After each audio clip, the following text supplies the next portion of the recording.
anything to discuss?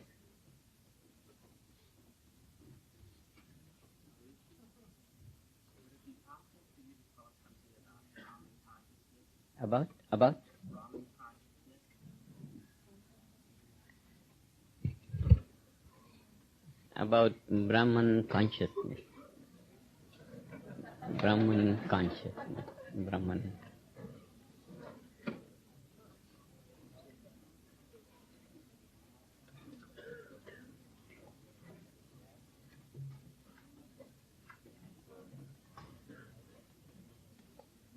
It's very easy to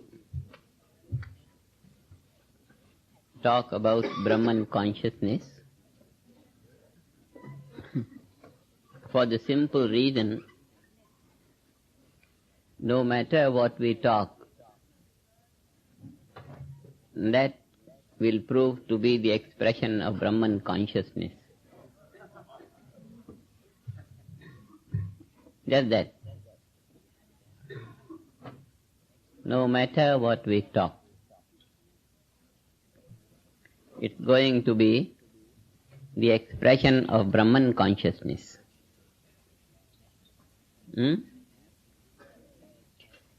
When we talk of a pillar, of a wall, of a ceiling, of a floor, what we are talking about? We are talking about the house. No matter of what aspect of the house we talk, that is the expression of the house. House is the totality of all these small items which structure it. House is just the total. The word house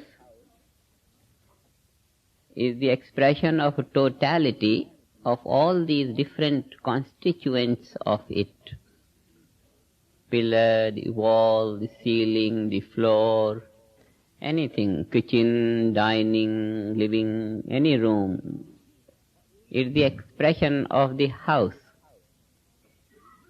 Even the names of all these things, when we talk of the wall, the word wall, the name wall, also is the expression of the name house.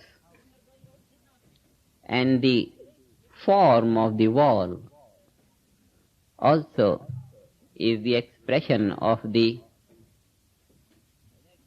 form of the house. So name and form, two things.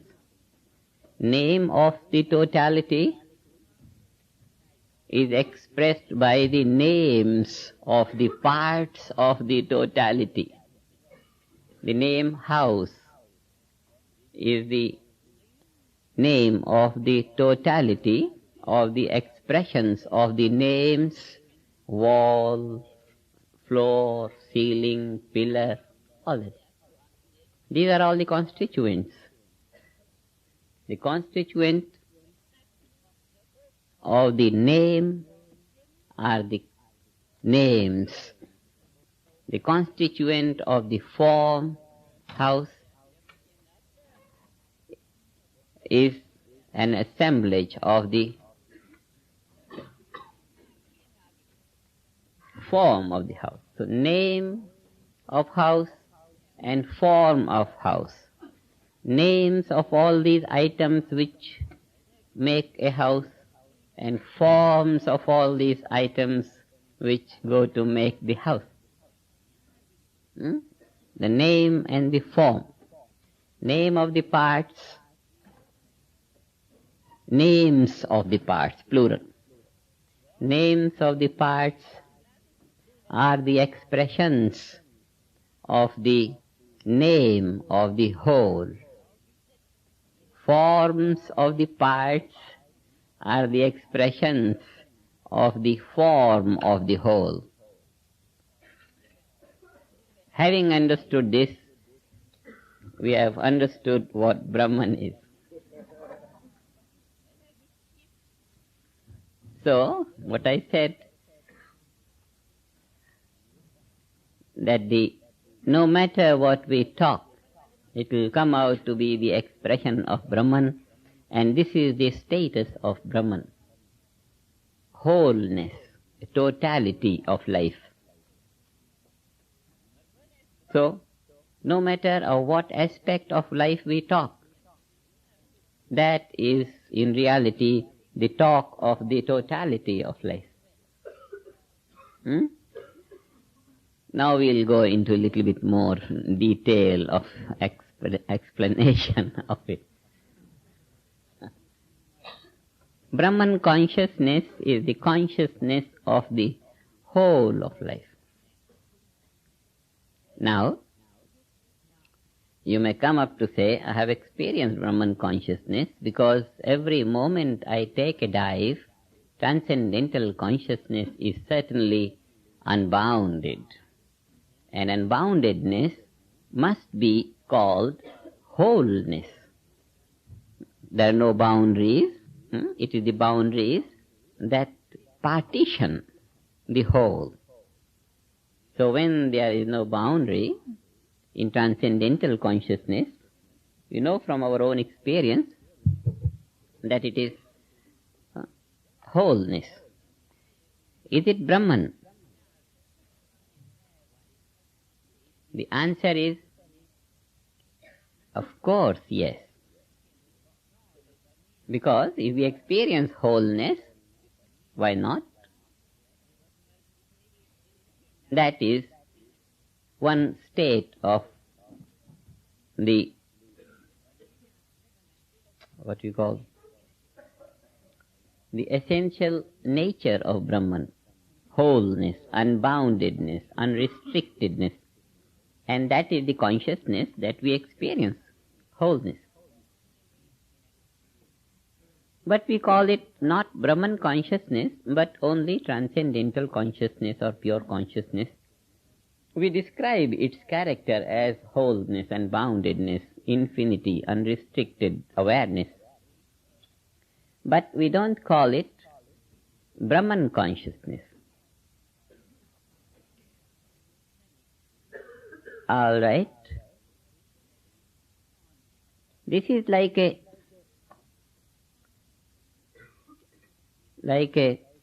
indication or a picture, a model of a house, a model. The architect makes a drawing, and we see the 16-story building. It's there. We see, but we don't call it a building or a home. It's a model. It gives an experience of the wholeness, but we don't call it a building. Building is structured from that basis, that wholeness, and then transcendental consciousness, and then cosmic consciousness, and then God consciousness, and then unity. Different values of consciousness. All these different values of consciousness are with reference to relative states of consciousness. Waking, dreaming, and sleeping. These are relative states of consciousness. Transcendental, absolute. Now, cosmic consciousness is that absolute transcendental consciousness plus waking or dreaming or sleeping. So, transcendental consciousness gets another name, cosmic consciousness, by virtue of the inception of waking, dreaming, sleeping. So it is the relative states of consciousness that require another name, relative name. When we say CC, cosmic consciousness, it is compared to, it is with reference to transcendental consciousness. So it's a relative name. It has a reference. It has a reference. Cosmic consciousness has a reference to pure consciousness. One C belongs to pure consciousness, the other belongs to cosmic, CC, cosmic consciousness. And consciousness we experience as transcendental consciousness. God consciousness is another relative consciousness, and this new name comes up because something happens to the waking and dreaming and sleeping states of consciousness. They begin to coexist with the transcendental consciousness or pure consciousness in their supreme relative value. Celestial value is a supreme relative value. In cosmic consciousness, waking, dreaming, sleeping states of consciousness coexist with pure state of consciousness in the ordinary way. But in God consciousness, these waking, dreaming and sleeping states of consciousness begin to coexist with pure consciousness in their supreme relative value, celestial value.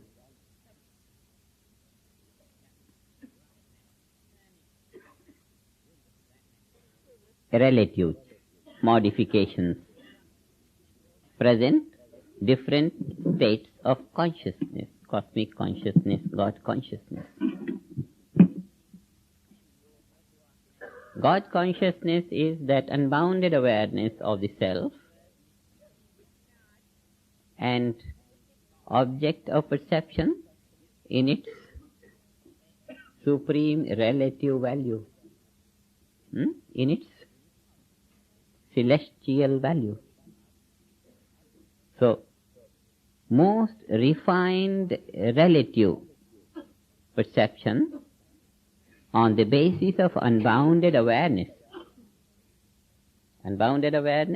of the self, along with the most enriched value of the object of perception, God consciousness. From the supreme relative value, the object begins to be perceived in its infinite value. This is rise of the value of the object.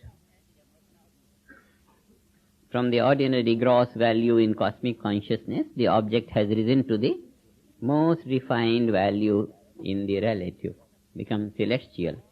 And one more step of progression, one more step of evolution, and the perception gains the value of, perception gives the value of infinity to the object. The object then is experienced in its infinite value. Infinite value is like the value of the sap, unmanifest value, unbounded. So, the unbounded expression of the object along with the unbounded expression of the subject, the self-unbounded, self-awareness, unbounded self-awareness, along with the unbounded value of the object. This is unity consciousness. When the carnation is perceived, it's perceived in terms of myself. Mike perceived is perceived in terms of myself. Any object of perception is perceived in terms of the self. This is unity consciousness. The object is raised to the value of the subject. The subject is as good as the object. And in this state, the subject-object relationship ceases. The two become united. This is unity consciousness, unity consciousness. Absolute value of the subject, self unbounded, absolute value of the object, infinite, unbounded, unity consciousness.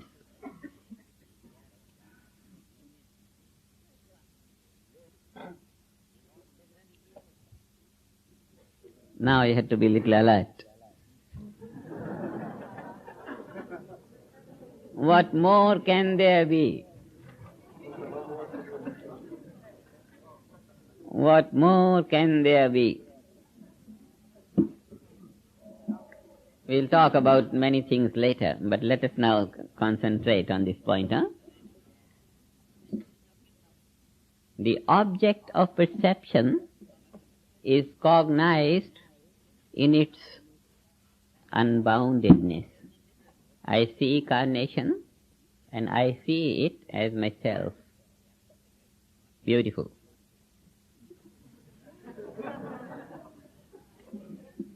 Perception of the carnation is accompanied with other values of perception as well. When I see carnation, what I see? So many things in the background. So the primary focus of perception is on carnation. Secondary focus is on the wall, on the ceiling, on the pillar, on the table. Secondary. And even in this secondary, something which is nearest may be secondary, something which is little farther away may go on the third level of perception, something little farther away may have the fourth degree of perception. Major focus is on carnation. But minor values of perception extend to the environment of carnation. So, when unity consciousness begins to be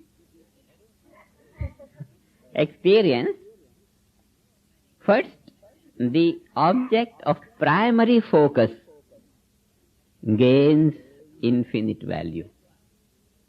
The object of primary focus is cognized in terms of the self. The object of secondary perception, third grade perception, fourth grade perception, they are not cared for. Not cared for. But wherever the primary focus is, the perception has raised the value of that to unboundedness. Whatever is perceived in terms of the self. Whatever is the background of perception, it's not involved in the evaluation of the object as myself.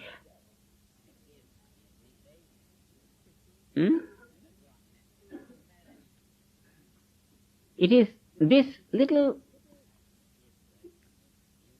variation in the different, it is this little variation in the field of perception that still has to be evolved.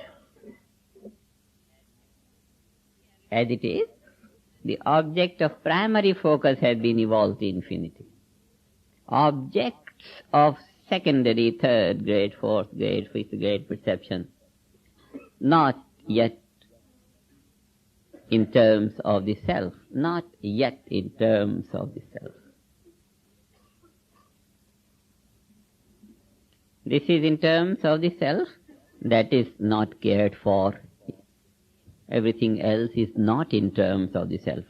Even though the experience of carnation in terms of the self is not contrary to the perception of the background also in terms of the self, but yet that stage has not yet developed, that the second grade focus also is in terms of the self. And when this starts to happen,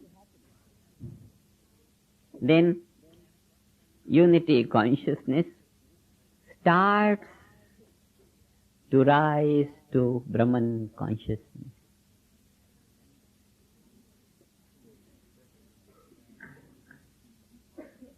It's a very fine thing. It's a degree of unity consciousness. It's a degree of unity consciousness. But it's very surprising when we say unity consciousness, then we come out to talk of the degrees of unity consciousness. It's rather, it sounds too far-fetched. Unity consciousness is unity. The moment say unity consciousness, what more? Unity consciousness. But there is something more to it. There is something more to it. There is something more to it. There is something more to it.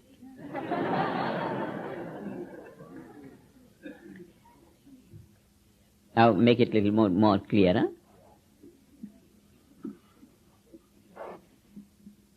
What is the basis of unity consciousness? From what it rises?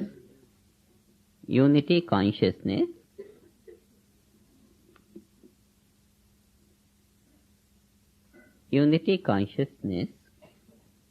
rises on its own level. There is a level of life within me which is unbounded, which I know when my awareness reaches that area, I am unbounded. It's within me, within the subject. Deep within the subject is that wholeness of life unbounded. Likewise, deep within the object is that unmanifest value of the object, which again is free from the qualities of the form and name, that again is unbounded.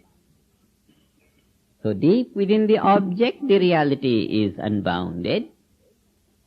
The boundaries of the object, deep within them, have something which is unbound.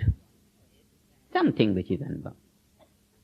So the object is boundless in its reality. The subject is boundless in its reality. And therefore, unity of existence has a level of its own. Unity of existence has a level of its own. Oxygen and nitrogen and hydrogen, all these different elements, deep within each of them is absence of the qualities of hydrogen, absence of the qualities of nitrogen, absence of the qualities of calcium, absence of all these qualities. There is something which is quality-less. If you go deep within the atom, finer particles, high energy particles. If we go deep, more deep within them, ground state, non-moving. Physics calls it ground state. Deep within ground state, vacuum state. Completely unmanifest, completely unbound, completely non-changing, immovable, eternal, infinite, immortal being. That is the reality. The reality of life, the reality of all life is that omnipresent, unmanifest wholeness, unrestricted, unbound. We experience it as our consciousness. That reality is experienced. It's a direct experience. Science of creative intelligence opens our awareness, opens our machinery of perception to that unbounded wholeness of life, which is evenly present everywhere in its immovable, non-changing value, that vacuum state. That does not rise or fall. I'm only playing upon the word of, when I said unity consciousness rises. Now I am clarifying that it does not rise. It's just an expression. Unity consciousness rises. It doesn't rise. What rises is our awareness to that. Our awareness rises to that or falls to that. Doesn't matter, rise or fall in that state. Huh? Our awareness rises to that, we can say, or our awareness spontaneously falls to that.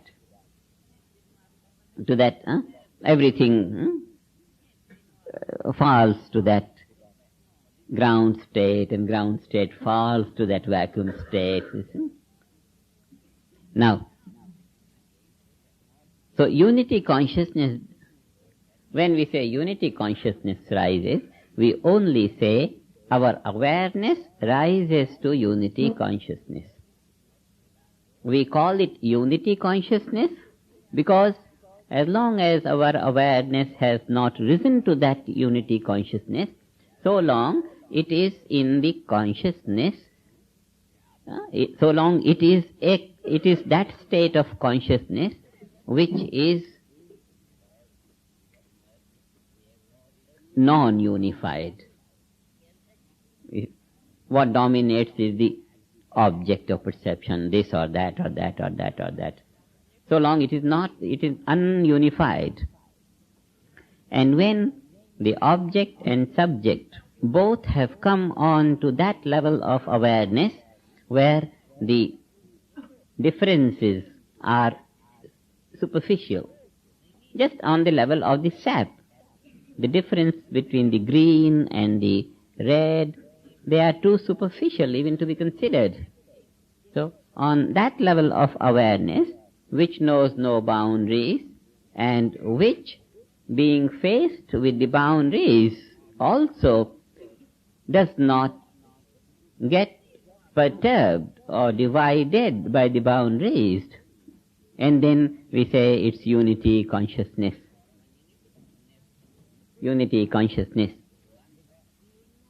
From that level, the unity consciousness, the friendship between the object and the subject, the friendship extends to the environment of the object.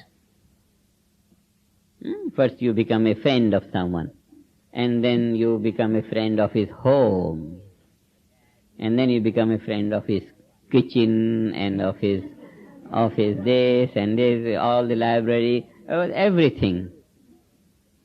So it's like grabbing slowly grabbing the whole thing. So the subject-object relationship drops off as unity consciousness rises. And when even the environment of the object is spontaneously in terms of the self, the whole thing in terms of the self, then self in terms of the whole thing, everything in terms of the self, self in terms of everything. The distinction between unity consciousness and Brahman consciousness is that the self in terms of one thing, self, whatever the object of perception, it is in terms of the self. Whatever the object of perception primary, it is in terms of the self. But when, along with the primary object of perception, everything else is in terms of the self, then its real wholeness, then it is Brahman consciousness. Now we'll understand it in a different way. Let's have different way. How unity consciousness has risen? It has risen out of many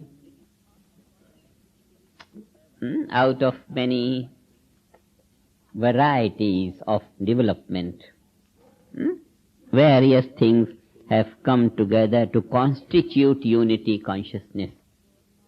waking, dreaming, sleeping consciousness became transcendental and cosmic and God.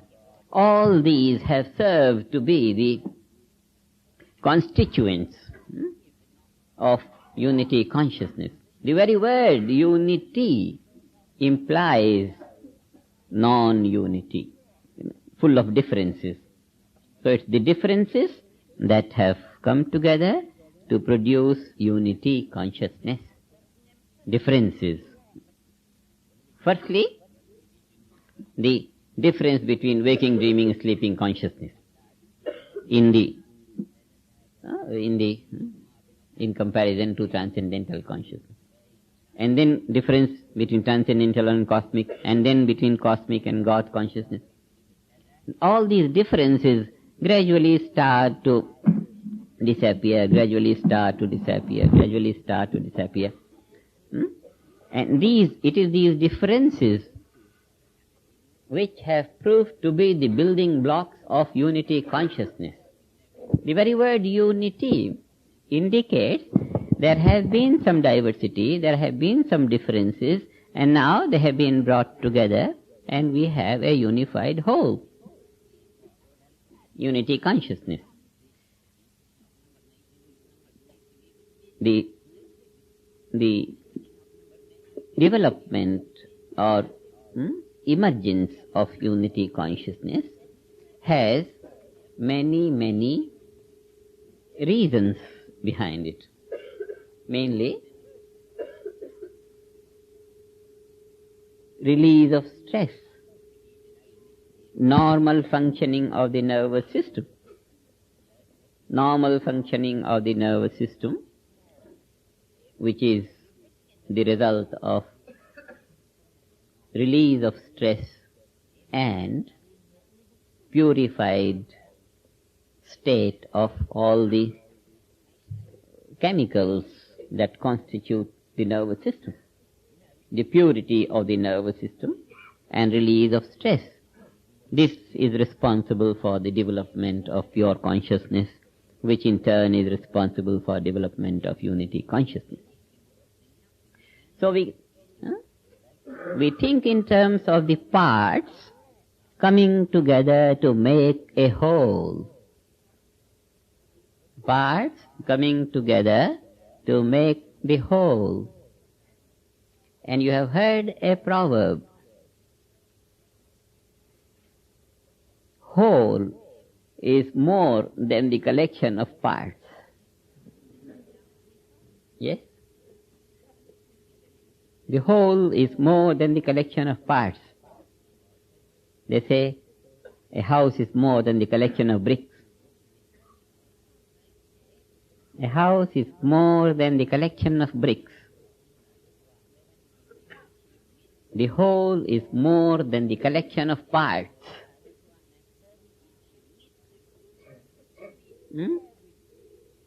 In this you find a very beautiful expression for unity consciousness and Brahman consciousness. When the parts are collected, that means when the differences are collected together, when all the different things brought together, then they produce unified state of affairs, unity consciousness. But there is something more which is conceivable out of all these parts coming together. The whole is more than the collection of parts. Collection of parts has given us unity. That which is whole is Brahman. Got it?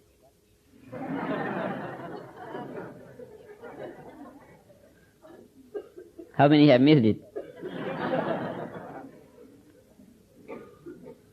Collection of parts, coming together of the differences, has produced unity consciousness. So this is collection of parts. Now the definition of the whole is that it is more than the collection of parts. The collection of parts is unity consciousness. That which is more than this collection of parts, that which is more than this unity, is whole. And that more is Brahman.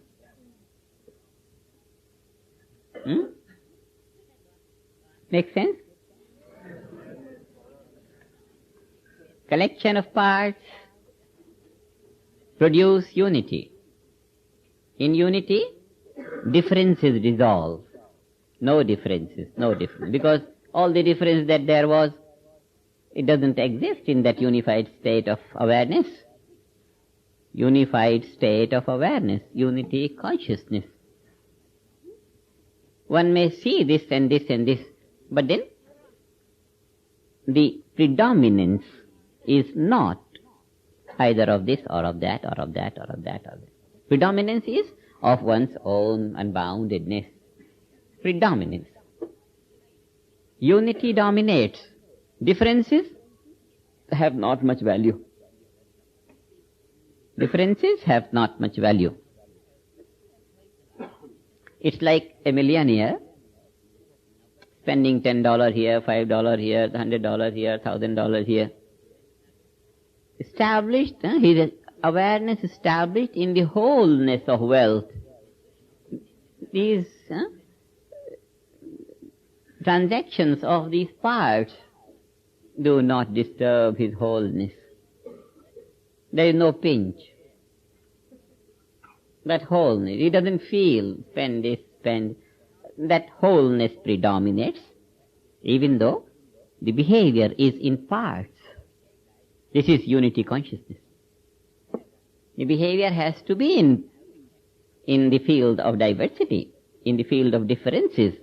But just as a millionaire, his awareness being established in the wholeness of wealth, unshakable wholeness of wealth, in his awareness, spending this, he knows, he spends, he enjoys, he suffers, whatever.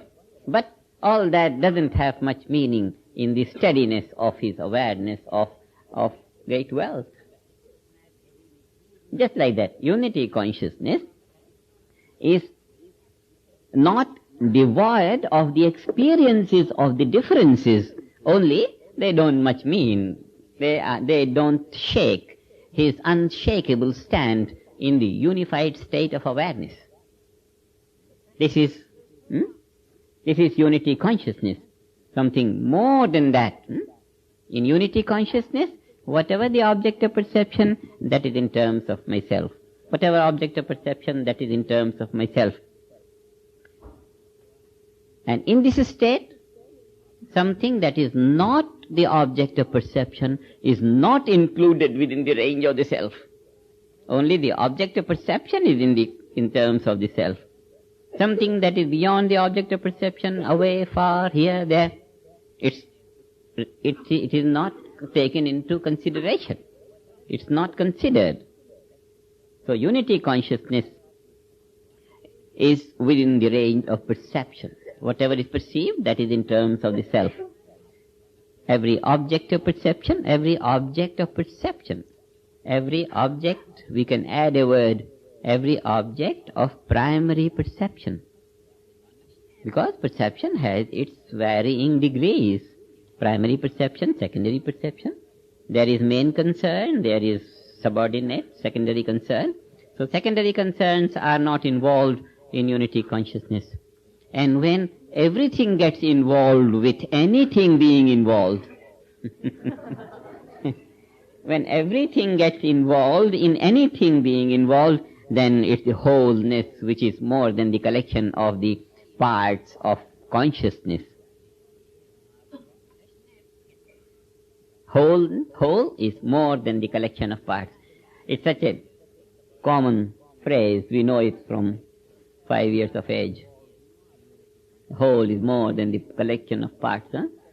The house is more than the collection of bricks. Whole is more than the collection of parts. So, collection of parts presents unity consciousness. That which is more than this is Brahman consciousness. More than this.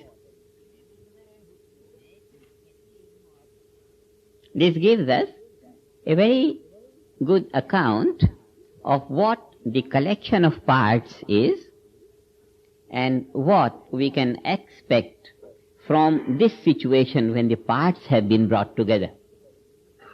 When the parts have been brought together, then this collection of parts will produce something more than what it in itself is. And that will be Brahman consciousness. Now let us understand it in a more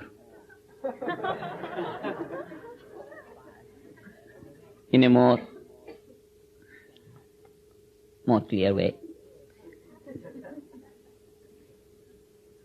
We started this whole consideration with these pillars and the wall and the ceiling and the floor and this whole thing. What we get out of this? The builder raises a wall, and he raises a pillar and a ceiling and a floor. He doesn't build these. What gets out of all this is house. Collection of this. You collect all these things, pillar and this taken together. Collection of this gives a house. So house is equal to the collection of this. Something more than the house there must be. House is like all these different constituents put together. Wall, ceiling, floor, pillar, put together. Collection of these. We call it house. Collection of these, house.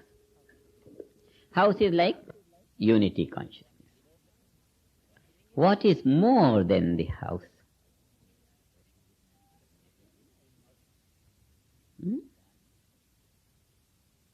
Can't remain a puzzle for a very long time. No. A builder builds the house. What he does, he raises the pillar and he raises the wall and he raises the ceiling and he raises the floor and he raises this and he raises this. For 6 months, 1 year, he has been raising this and this and this. They all have been raised. Now, the builder occupies the house. He is in the house. He is in the house. But what is in his mind? The wall, the pillar, the ceiling, and always he says, oh, what a beautiful color of wood I have put in there, and that factory from where it came was really good. And whenever he sees a pillar, say, oh, they have made this.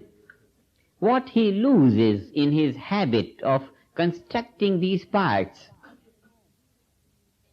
he is in the house, but house is not yet in his awareness so profoundly. These parts are more profoundly established in his awareness, just because he is in a habit of building all these. When he sees the wall, he says, oh yes, that factory is really so good. The factory is dominating, the color of the ceiling, all those things which made him select that wood and select this color and select that lamp and select this table. These things are predominant just because by habit, association. He was in association with the pillar for so many days. He was in association with the wall for so many days because he was building them. This long association with the parts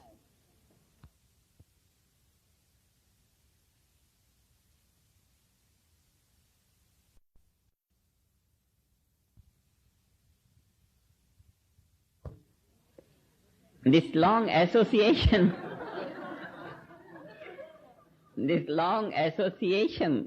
of the builder with all these parts and the material and all that,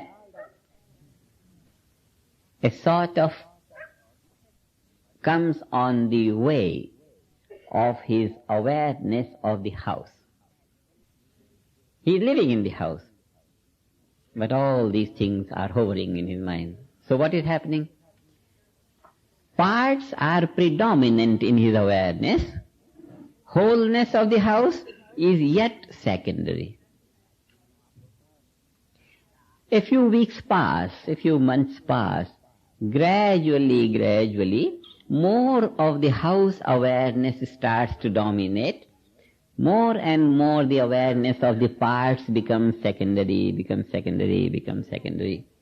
A time comes when he doesn't bother about the pillar and he's just seeing the pillar and cornering it and going here and there. What is predominant is house. He wants to do that thing and that. It's the use of the house that gains predominance in his awareness. Parts no longer predominant. Just by virtue of habit. Because one has been dealing with the parts so long, so it is natural for the awareness to remain dominated by the parts. And when one starts to use the whole, it's natural that long association with the whole makes his awareness predominant with the whole, and then the parts go in the background.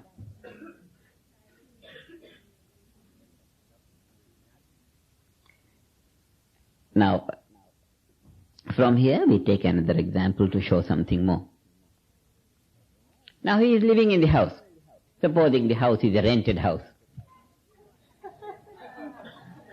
It's a rented house. Now the house awareness. It's a rented house. This man has a business somewhere. It is his own business. House is a rented house. He lives here, comes, rests. His mind is in business which he owns. The moment he steps out of the house, even remaining in the house, he thinks of business. Something that he owns is predominant in his awareness. The moment he is out of the house, he is proceeding towards business, office. The moment he closes the door, even the office is predominant, Coming towards the house, even the office is predominant, Until he enters the house, then yes, his house is there. When the man doesn't own the house, then the house awareness is restricted for him only when he is within the walls.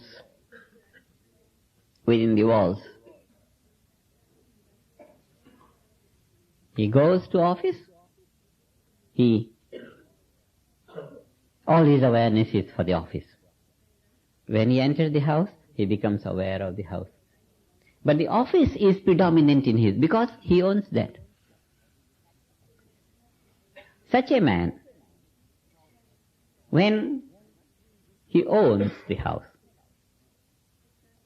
the moment he starts to own the house, even remaining in the office, he has the house. What is happening? The boundaries of the house extend to his office. The boundaries extend to wherever he may be. He goes to England. He thinks of the house. This association of the house, owning of the house, has such great impact in his awareness that no matter where he may be, house is in his awareness. Meaning thereby, the boundaries of the house expand, and they begin to embrace the entirety of whole of life. Expansion of the boundaries is a natural phenomenon with the association. Just this. House is always a boundary. But there was a time when the house was only within the walls. Now, there is a time when the house is far extended beyond the boundaries of its own boundaries. Far extended beyond its own boundaries. This expansion of the house is something more than the collection of bricks. Something more than the collection of the parts of the house. The collection of the parts of the house, all these walls, ceiling, pillar, they gave a house. And house, this is a house, it's okay. But then the full value of the house is when wherever you may be, the house is in awareness. It has only, what has become? The boundaries of the house are broken. The boundaries of the house are broken. The house is everywhere. The limitations are 10, 20 feet room. It has expanded to unbounded. Expansion of the boundaries. How could this happen?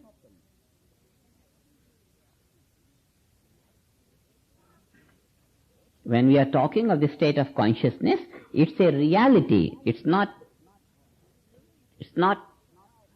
intellectual conception, or it's not psychological feeling. In these examples, it's a matter of psychological feeling. It's just an example to show something happens. But now we are considering why this thing could happen. Unity consciousness is a reality, one knows from one's experience. Brahman consciousness is a reality, one knows from one's consciousness. These two realities, they are not psychological realities, no. They are the actuality of one's awareness. They are the actuality of existence, actuality of life. It's not a conception, or it's not just a feeling, or just an understanding. No, it's a living reality. Just as transcendental consciousness, we dive and say, we come out and something else is there. So transcendental consciousness is a reality. It's a reality. It's a level of life where one opens one's awareness. Cosmic consciousness is a reality of life where one lives. Even sleeping, one is awake. Even acting, one is just a witness to one's acting. So it's not a psychological thing, it's a reality. Starting to live life on that level. Brahman consciousness, unity consciousness. If it's a reality, how it happens? It happens on the level of experience only because it is so. It is so. If it were not so, if unity consciousness and Brahman consciousness had no difference or something, then it would not be an experience. Now let us understand. Let's now understand what is behind this scene of the difference in the unity consciousness. This is just the difference in unity consciousness. On one level we call it unity. When other kind of characteristics develop in that unity, then we say Brahman consciousness. It's the evolvement of different characteristics. Where is this? The answer is very simple. The answer is simple. We have this room. Inside we see no space. 60 feet and 100 feet space. Can be measured space. Knowing this, analyzing this, we get space. Outside we go, space. Analyzing this space, analyzing outer space, it seems to be the same thing. Inner space, outer space, inner space, outer space, they are the same thing. Now, at the door we find the junction of them. Inner and outer meet there at the door. Inner and outer meet at the other door. Inner and outer meet at the other door, the windows. They're the meeting points of the inner and outer space. The wall seems to distinguish the inner and outer value of the space. The wall seems to distinguish between the inner and outer value of the space. But when we talk of space, we are not talking of any expressed, manifest, gross existence. We are talking of that which is finer than the finest material existence. What is finer than the finest of the material existence of the wall? Space. This gives us that the partitioning value is too superficial. Inner space and outer space are always joined together on that level which is finer than the finest of the material of which the wall is made. On the level of space, there is homogeneity of existence of space in and out. This is the actuality. The wall, particles, calciums, stones, here, there, cement, iron bar, deep within everyone within space. So inner space, on the level of space, is already connected with the outer space. Wall is porous as far as space is concerned, and therefore that which seems to be a boundary, in reality it's not a boundary. Wholeness of life. Wholeness of life. Unity is wholeness of life. The difference is that the difference that seem to be between unity and Brahman consciousness, the difference that seem to be between Brahman unity and Brahman consciousness is not a difference on that level of the omnipresence of the wholeness. On that level, there is no difference. And therefore, the difference between all these different states of consciousness has no meaning when we talk of the wholeness of Brahman. It's only a matter of our ability of perception, where it can take a stand and perceive. Our ability of perception can take a stand in the transcendental consciousness. Fine. It has that ability of unbounded awareness, but that ability gets lost when the eyes open and the ears start to hear, when again we are thrown back on the boundaries, like that. And then the boundaries start to dissolve, and the CC develops, GC develops, unity develops, Brahman develops. But all these developments of consciousness have nothing to do with the characteristic or the essential nature of the wholeness of Brahman consciousness. All these perceptions, the varying degrees of our perceptions in different states of consciousness, are on the basis of our ability. Varying degrees of perceptions. Our behavior in different states of consciousness depends upon our ability of taking a stand on those states of consciousness. When we see this blue color. When we feel some softness. It all depends upon our ability to feel how much soft we can feel.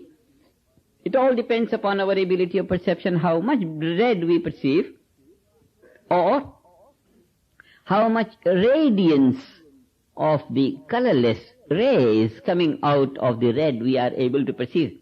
It's a matter of our ability of perception. It's a matter of how much normally our nervous system is functioning, and on that level our consciousness takes a stand. But in reality,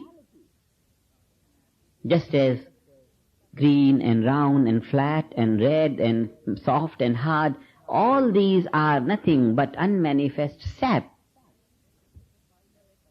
This example goes to explain that in reality, just as all these differences have absolutely no meaning, in reality all these differences are sap and nothing but sap.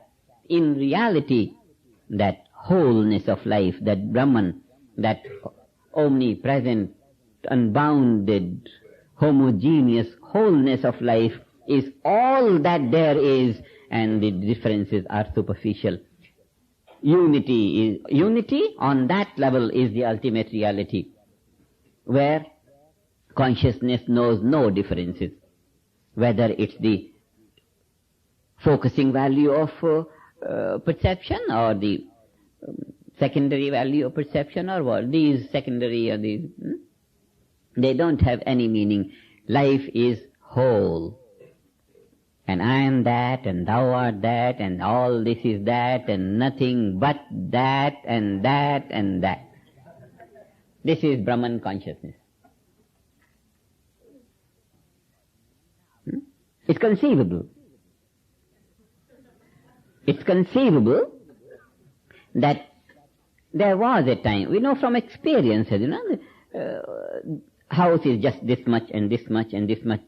But in our awareness, these boundaries of the house are broken when sitting in our office, being engaged there, we think of home. Home has expanded there.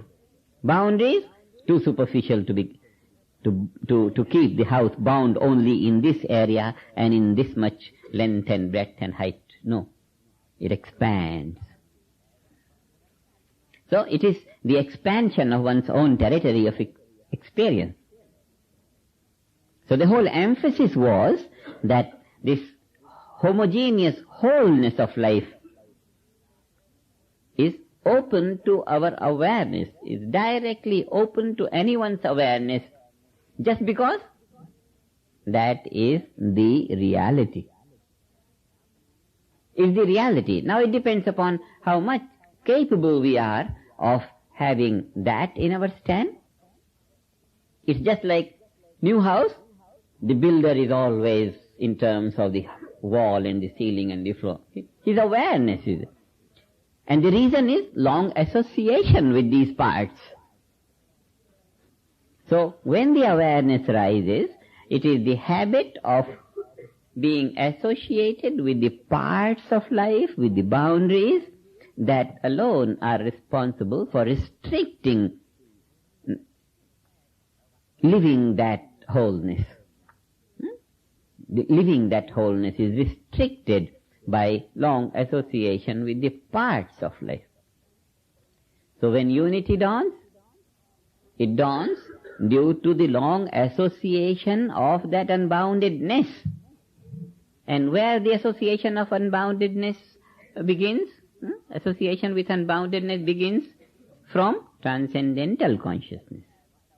For a little while our awareness goes, and then we become aware of that unboundedness. And then we come out and we lose it, and a little bit more, many times that. It begins to stay. In cosmic consciousness it stays quite a lot. This habituating ourselves with the experience of that unboundedness more and more, as practice grows, as time goes, that habituation of awareness, unbounded awareness, begins more and more and more. With that, boundaries begin to fall, boundaries begin to fall. Boundaries begin to fall means, in our awareness, unboundedness remains more and more. In our behavior, we have to behave within boundaries. Movements are all within boundaries. But then awareness is in that unbounded value of life. And as the habituation, as the habit of being aware of unboundedness becomes more and more, boundaries begin to fall more and more, and boundedness begins more and more. A time comes when whatever we perceive in terms of that unboundedness. Whatever we perceive in terms of unboundedness. And that we say, this thing, everything, what we perceive in terms of ourself. Every perception is in terms of myself, because self is unbounded, we know from experience, and it has been established. In CC, it has been established, and then in God consciousness, that habituation of that unboundedness in CC raises our perception, and the boundaries of the object of perception begin to be more and more transparent. Boundaries begin to be more and more transparent. When the value of the house extends to office, it's not that the walls are broken, no. They remain. But then, as if the walls become porous. As if. And why? Just because the awareness is on that level of space. Abstraction. Therefore, boundaries have not much meaning.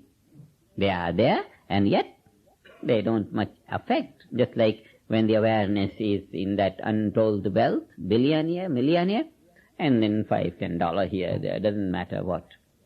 That association with that. If a poor man gets a lottery today, and he has always been thinking 10 times for spending $1, if his habit has been like that, and if he gets the lottery today, he may have his check, and in his name the amount is there in the bank. But when he spends $1, immediately that long, habituated pinch of spending $1 arises in his mind. Someone has to say, oh, now you are a millionaire. Oh, yes, I am. And a few times he gets the shock, usual shock, due to long association with poverty. And then as the association with wealth starts to be more and more in his awareness, that pinch of dealing with the boundaries starts to disappear. And it does disappear. Just like that.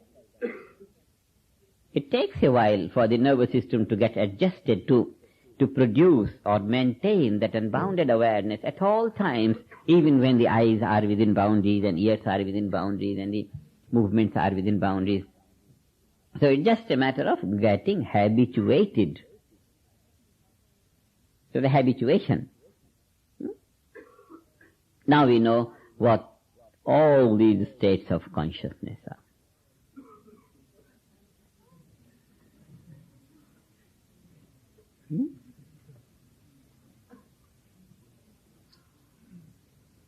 So what we have discussed just now? We have discussed the difference between the wholeness of life experienced inside and that inner experience of wholeness expanding to embrace the entirety of the outside. The object in terms of myself. This is because I am experiencing inside me that unboundedness. I am experiencing inside me that unboundedness, and due to that, this is also in terms of the same unboundedness. So, when we want to make a distinction between these experiences of unity and Brahman state of consciousness, then we say, we can talk unity as the inner awareness, wholeness of life experienced inside oneself, and Brahman consciousness, wholeness of life experienced even outside oneself. Wholeness of life, house awareness when we are within the house, and then that house awareness extending when we are even outside the house. Then the house awareness in and out both together.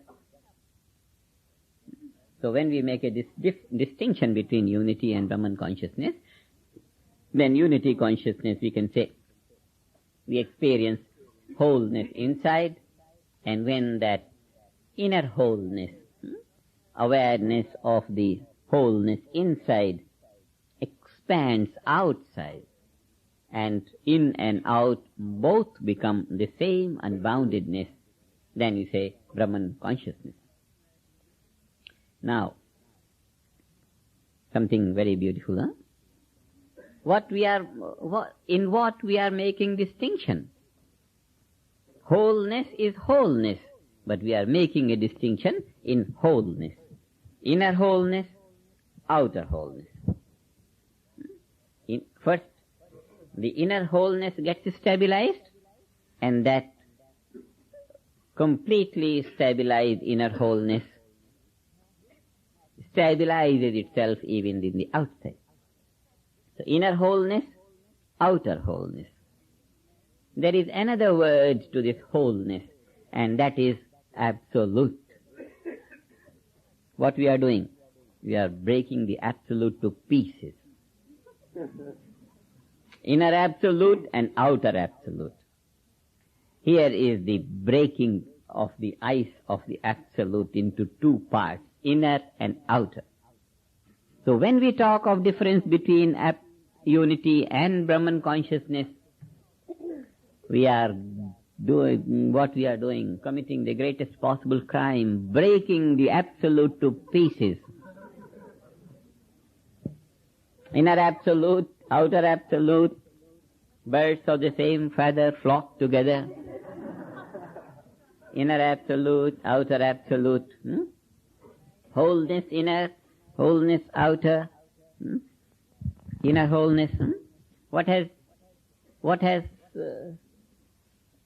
been the experience? In transcendental consciousness, inner wholeness. Inner wholeness. Outer, not even parts exist. Transcendental consciousness. Inner wholeness and only inner wholeness. Absolute and only absolute. No relativity. Very well. When this situation develops, what happens in CC? Inner wholeness along with the outer parts.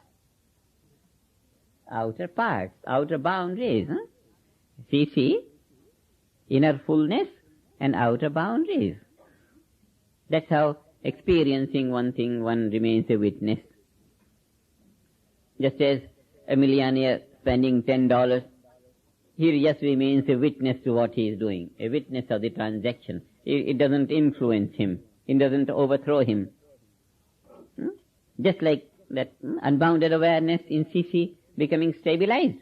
All the boundaries, they don't influence him. He remains a witness. This arises eternal freedom, unaffected, uninfluenced. He is all wide awake forever in his unbounded royalty. So the inner unbound, again inner, what we are doing is analyzing in our states of consciousness this distinction between inner and outer, because we are now bent upon breaking the absolute into pieces. Now we want to see how much we are justified and how much we can break it. So transcendental consciousness, all inner fullness, absolute, inner. Outer, when we come out, it's gone, disappears. In cosmic consciousness, that inner unboundedness, that absolute becomes stabilized. It doesn't go, knows no going. It's eternal, immortal, immovable. In God consciousness, which were ordinary pieces outside, outer awareness in cosmic consciousness was absolutely broken. Only inner was solid, wholeness. Outer, many parts, varieties, differences, full of difference. What is happening? The outer differences have started to be put together. Differences start to be non-different. This is God consciousness. All the differences have come to be perceived as the supreme value of the relative. It's like the white and the green and the flat and the round. All these have been perceived. All the green has become, when we approach the sap, then the green is least green and the white is least white. That means the differences between bright white and bright green, the difference is dissolving. The differences are dissolving as we are approaching the level of the sap. Differences are dissolving as we are approaching the level of the sap. So same way, the differences that were very predominant in cosmic consciousness, the inner unboundedness was solidly established. It's okay. But our consciousness outside was broken. Whatever experience, all these different states of perceptions, they break our awareness, they break our consciousness. So, differences are very predominant. So we have two values of consciousness: inner, unbounded, and outer, broken into boundaries. Now, this awareness, outer awareness, which was broken into boundaries, start to be less broken into boundaries, less broken into boundaries, less broken into boundaries. All the boundaries have been raised to the celestial value. A sort of unity, but not yet unity, because there is some difference between the celestial outside and the unbounded and manifest inside. So there is some difference. So, by the time God consciousness is reached, all the well-marked, sharp differences in our consciousness have begun to become unified and become unified. Not yet God consciousness. In God consciousness, the difference between inner unboundedness and the outer celestial boundaries, there is some difference. There is some difference. Now, in unity consciousness, the celestial value has risen to infinite value. So, inner and outer objective perception has lost its boundaries.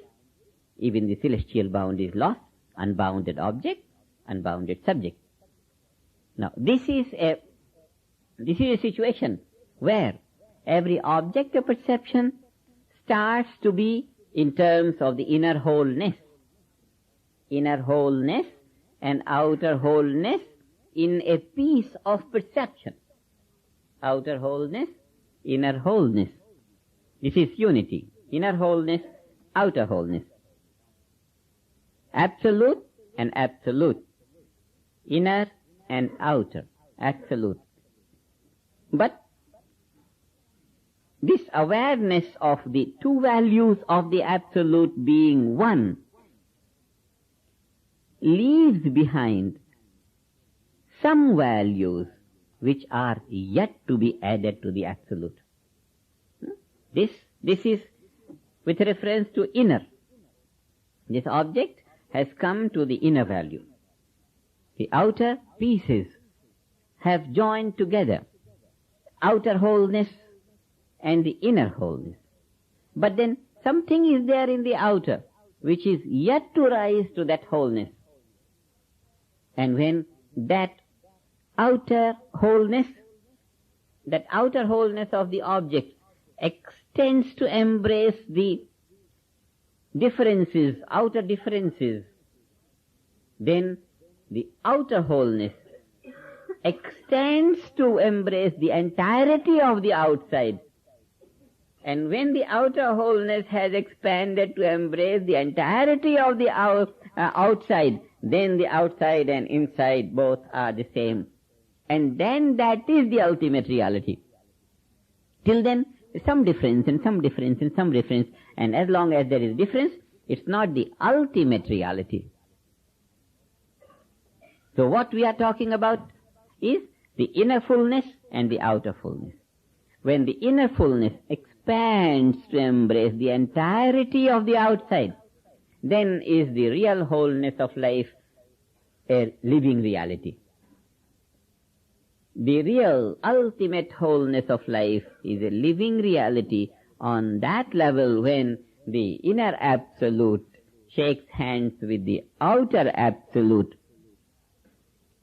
The inner absolute and outer absolute we can put in another new term, inner fullness and outer fullness. So the story of Brahman is the story of two fullnesses of life. Two fullnesses of life. Inner fullness, outer fullness. Upanishads are very beautiful in this regard. Fullness is Purna. Purna means fullness. Purnamada, Purnamidam, Purnat, Purnamudachyate, Purnasya, Purnamadaya, Purnameva Vishishyate. Purnamada, this is full. Purnamidam, that is full. Purnat, Purnamudachyate. From this full, From fullness, fullness springs. Fullness springs from fullness. And before that, this is full and that is full. This is full. This, here, it's a very beautiful.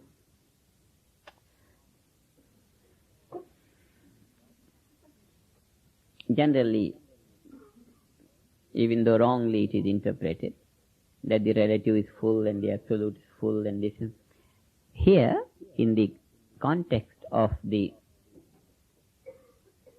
analysis of this fullness, it is not the relative full or absolute full, it is this inner fullness and outer fullness. Absolute, which is an experience, outer absolute, which is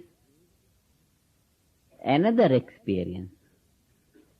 Experience of inner fullness is an experience of, is one kind of experience of the absolute. Experience of outer fullness is another kind of experience of the absolute. It's an experience, but it's another kind of experience. It's another kind of experience. When the carnation is experienced in terms of the self, it is one kind of experience, association. It is one kind of the loss of relationship between the object and the subject. And when, with this, the awareness rises to embrace the entire ecology of this, the whole environment of this, then it's another kind of experience. It's the stages of experience. This knowledge of Brahman is to stitch together the two fields of fullness. Two fields of fullness, inner and outer. Two fields of fullness. Two fields of fullness, inner and outer, are stitched together. And the thread that stitches is called Brahma Sutra.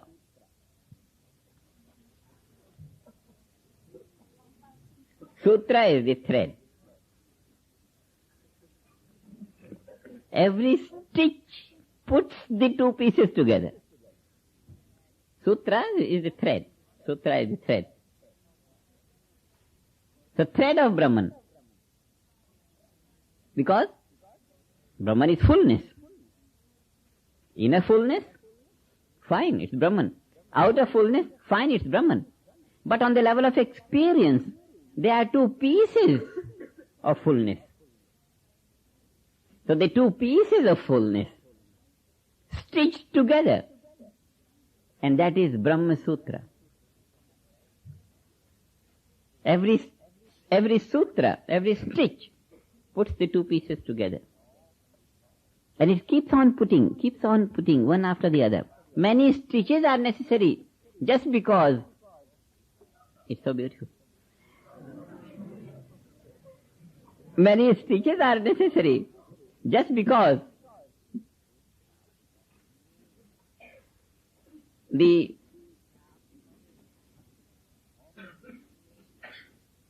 line that is going to eventually put these pieces together is a long line. Long line, why? Just because the carnation being the first focus, another carnation by the side of it is the second focus, third carnation by the side of it is the third focus, something little behind that is the fourth focus, fifth focus, hundreds of values of focus of perception. And when the inner fullness extends outside, it first extends to the primary focus, then it extends to the secondary focus, then the third focus, then the fourth focus, then the fifth focus, millions of stages of the perception. And this is what necessitated Vyasa to put in many stitches. It needs many stitches to put the two pieces of the Absolute together. It's on the level of experience. It's the story of experience. It's not the story of Brahman. Brahman has no story. It's all fullness. But one experiences that thing in so many stages. So the whole field of teaching is to clarify, to give an account, to account for all these innumerable experiences, even though the ultimate reality is one. But the experiences have to be many because of the nature of perception. First focus, second focus, third focus, fourth focus, like that. And each experience necessitates improved ability of perception of the wholeness.